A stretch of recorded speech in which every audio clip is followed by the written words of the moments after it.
উদ্যোগটা হচ্ছে আমাদের বেঙ্গল হোম যেখানে এই ছবিগুলো দেখানো হলো, এটাই তো 100 বছরের বেশি পুরনো।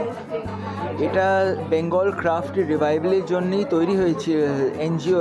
এটা ইন্ডিয়াস ফার্স্ট এনজিও, একদম ফার্স্ট এনজিও। আর এটাই এটা বেঙ্গল ক্রাফটের জন্য তৈরি হয়েছিল। তারপর থেকে তো এখন তো বেঙ্গল ক্রাফটও বাইরে যাচ্ছে, বাইরের ক্রাফটও বেঙ্গলে আসছে, যার জন্য আমরা পুরনো সারা ইন্ডিয়ার ক্রাফট এইগুলো হাইলাইট করার জন্য বেঙ্গলে এই ইনিশিয়েটিভটা নিয়েছি।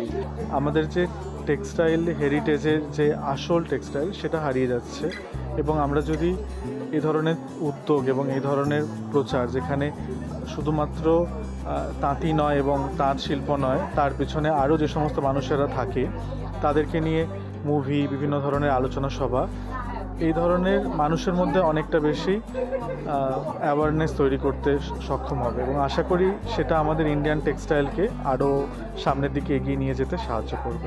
আমাদের এই উদ্দেশ্য যে হেরিটেজ ক্রাফটসকে আমরা বাঁচাতে চাই, ইমপ্রুভ করতে চাই, সো দ্যাট এই সব জিনিসগুলো একটু মার্কেটেবল হয়ে যায়, আর আমাদের যে ক্রাফটসম্যান ওদের ইন্টারেস্ট থাকে। এখন কি হচ্ছে, ওদের ছেলেগুলো এইসব কাজে যেতে চায় না, they feel that it is not economically viable. এইটাই আমরা চেষ্টা করছি যে that we should be able to continue the tradition. আমরা এটা রাখতে চাই, we want to preserve, conserve, restore, এটাই আমাদের উদ্দেশ্য।